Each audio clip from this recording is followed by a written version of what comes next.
Hello guys. तो finally get 2025 से gas authority of India limited में वैकेंसी आ चुकी है।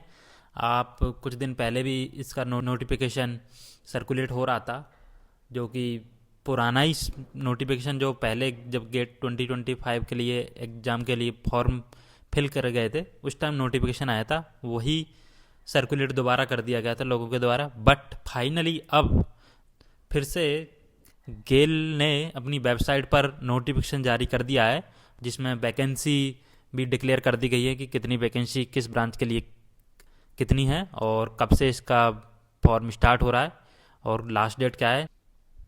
तो पहले हम gas authority of India limited की वेबसाइट पर चलते हैं। तो गेल में यहाँ पर टाइप करता हूँ। जैसे हम डायरेक्ट गेल की वेबसाइट पर गए, उसके बाद हम इसका करियर जब ऑप्शन ओपन करेंगे, कैरियर पेज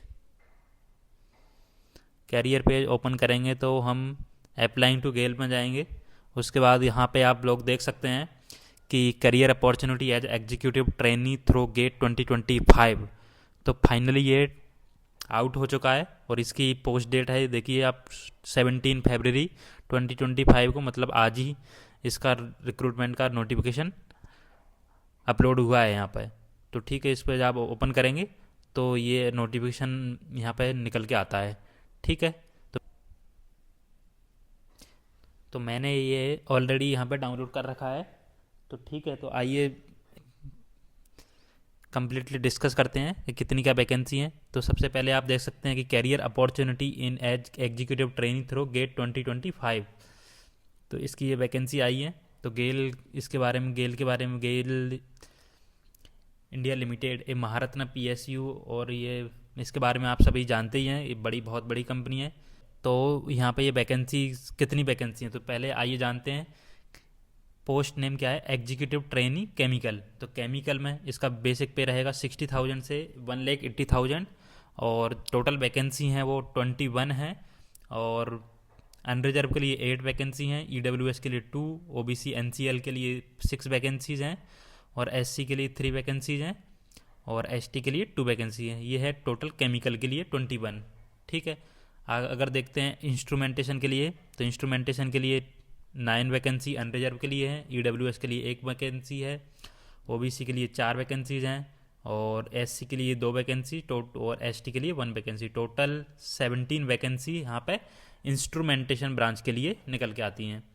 और अगर बात करें इलेक्ट्रिकल इंजीनियरिंग के लिए, तो इलेक्ट्रिकल में 6 वैकेंसी हो गई हमारे अनरिजर्व के लिए, 1 ईडब्ल्यूएस, 4 ओबीसी, 2 एससी और 1 ST. Total 14 vacancy, 14 vacancy electrical engineering के लिए।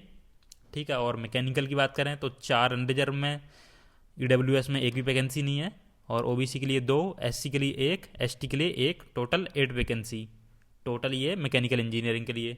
बीआईएस जो कि हम जानते हैं सीएसआईटी वालों के लिए, तो सीएसआईटी वालों के लिए है 5 वैकेंसी टोटल, इसमें अनरिजर्व के लिए 1 ईडब्ल्यूएस, 4 ओबीसी, 2 एससी, 1 एसटी, और टोटल है वैकेंसी 13 वैकेंसी है। सभी को मिला के अगर सभी ब्रांच के लिए टोटल 73 पोस्ट एग्जीक्यूटिव ट्रेनी, तभी सभी ब्रांचों, पांचों ब्रांचों को मिला के 73 वैकेंसी है। ठीक है। आगे देखते हैं। ये फिजिकली हैंडीकैप्ड के लिए अलग से वैकेंसी है, एग्जीक्यूटिव ट्रेनिंग केमिकल के लिए एक अलग से कैटेगरी सी और कैटेगरी डी ईओ वालों के लिए भी, और ऐसे ही इंस्ट्रूमेंटेशन इलेक्ट्रिकल के लिए भी एक है, मैकेनिकल के लिए एक है, और बीआईएस में भी 1 वैकेंसी। टोटल ये कितनी वैकेंसी हो गई, 7 वैकेंसी ये टोटल यहाँ से निकल के आती हैं।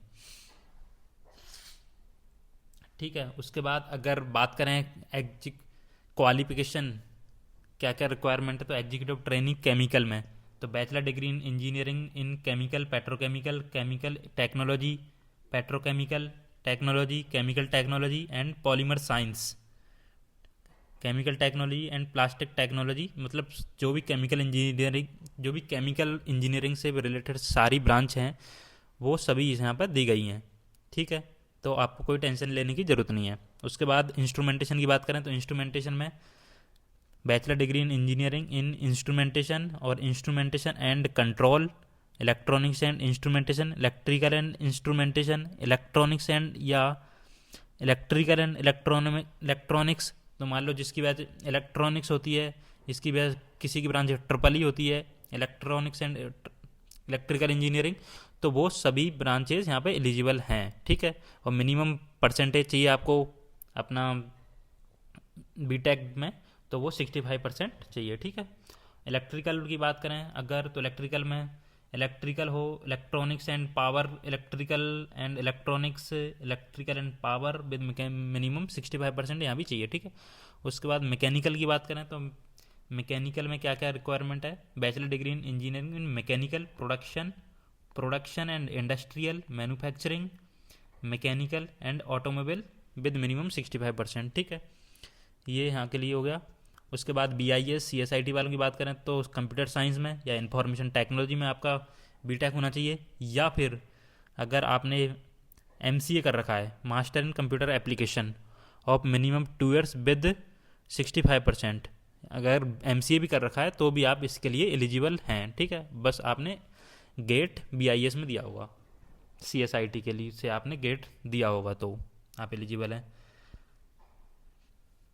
अगर रिलैक्सेशन की बात करें मिनिमम परसेंटेज में, जैसे जनरल के लिए और OBC के लिए तो 65% हमारे लिए रिक्वायरमेंट है, ठीक है।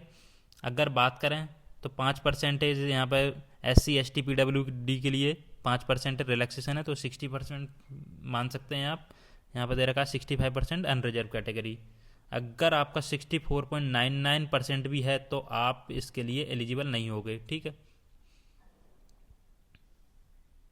और आपका बीटेक रेगुलर होना चाहिए, मतलब आप डेली कॉलेज जाते हों, वही आप एलिजिबल होंगे। यहाँ पे दे रखा है अगर आपका 5 ईयर्स का भी जैसे बीटेक प्लस एमटेक होता है तो भी आप एलिजिबल हैं, ठीक है। और इसके लिए मैंडेटरी है कि कंपलसरी है, तो बीटेक इंजीनियरिंग 5 ईयर वाला भी 5 ईयर वाला भी चलेगा, ठीक है। अगर आप, और हाँ ये इसका इम्पोर्टेंट है कि आपका या तो पासिंग ईयर 2024 हो या 2025 हो, या तो आप अभी फाइनल ईयर में हो या फिर आपने last year final year complete कर लिया हो। बस सिर्फ 2 ईयर वाले यहाँ पे एलिजिबल रहेंगे, ठीक है। उसके बाद अगर बात करें सेम सभी के लिए, ये सेम है सभी ब्रांच के लिए, ठीक है। यहाँ पर लिखा रहा है 2023, जो भी 2023 या उससे पहले जो पास आउट हुए हैं 2023 और उससे पहले जो भी लोग पास आउट हैं वो eligible, not eligible to apply, eligible नहीं है, ठीक है।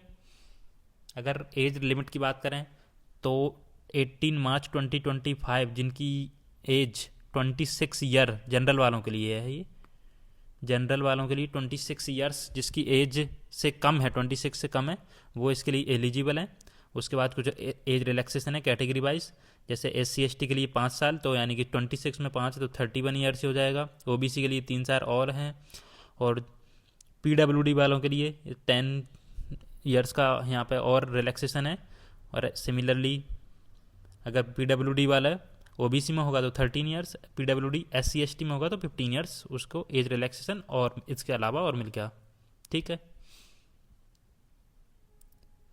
उसके बाद अगर बात करें तो यहाँ पे SC ST सर्टिफिकेट के बारे में बताया गया है।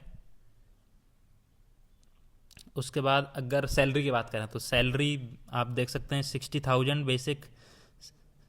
बेसिक पे रहेगा, और जो बेसिक पे स्केल रहेगी 60,000 से 1,80,000 आपकी पे स्केल रहेगी। तो अभी रहेगा स्टार्टिंग में ज्वाइनिंग के टाइम 60,000 बेसिक पे रहेगा during 1 year of training period, ठीक है। आप E2 ग्रेड में यहाँ पर ज्वाइन करोगे। Successful of completion of their training cum probation period they will be absorb in the same pay scale 60, तो आप सेम स्केल में as a senior engineer absorb हो जाओगे, ठीक है। उसके बाद साथ में DA मिलेगा आपको। उसके बाद वेरिएबल पे पर PRP मिलेगा, PRP है। और अगर और बात करें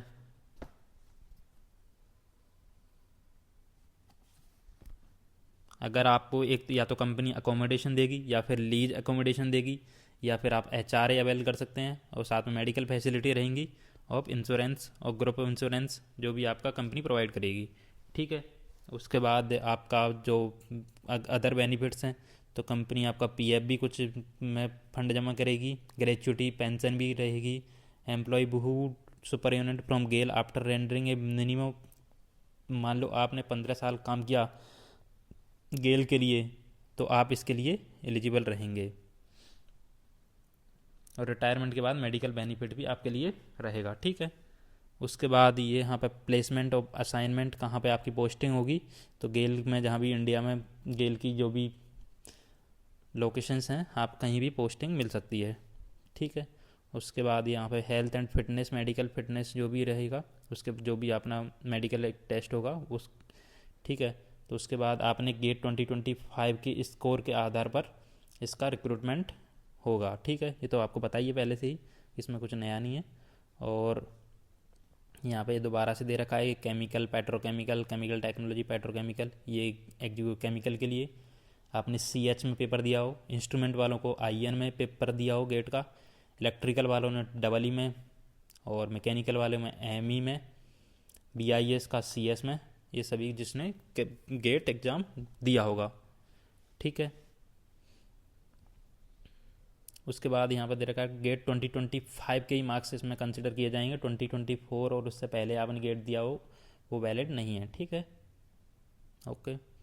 और अब इसकी एग्ज़ाम की डेट के बारे में बात करें तो आज 17 फरवरी है, तो आज से 11 बजे से ही इसका एप्लीकेशन फॉर्म स्टार्ट हो गया है, और ये रहेगा शाम के 6 बजे 18 मार्च तक, ठीक है। तो आप इसका फॉर्म आराम से फिल कर सकते हैं, इसकी कोई वरी करने की ज़रूरत नहीं है, ठीक है। और आगे बात करें, इसके बाद ये रजिस्ट्रेशन वगैरह आपको केयरफुली इसका फिल करना है। कोई भी आप ये फॉर्म ऑनलाइन भरा जाएगा, कोई भी प्रिंट आउट या कहीं कुछ भी भेजने की ज़रूरत नहीं पड़ेगी, ठीक है। उसके बाद में और अगर आगे बात करें, कोई भी आपको फ़ी पे नहीं करनी है, फ्री फॉर्म रहेगा इसका।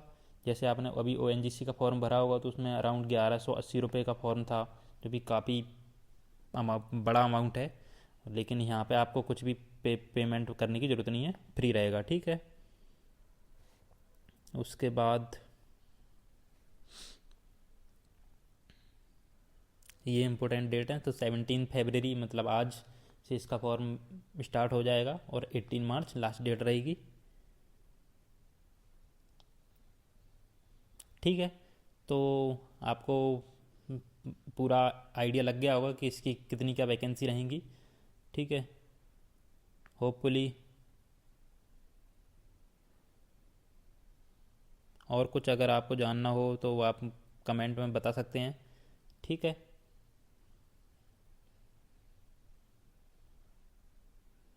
ये वैकेंसी है, टोटल 73 वैकेंसी रहेंगी, ठीक है।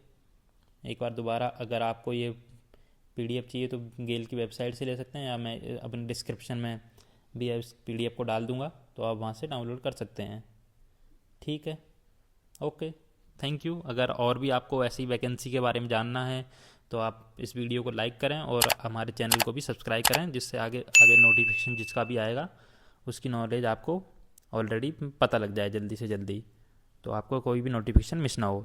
Okay, thank you.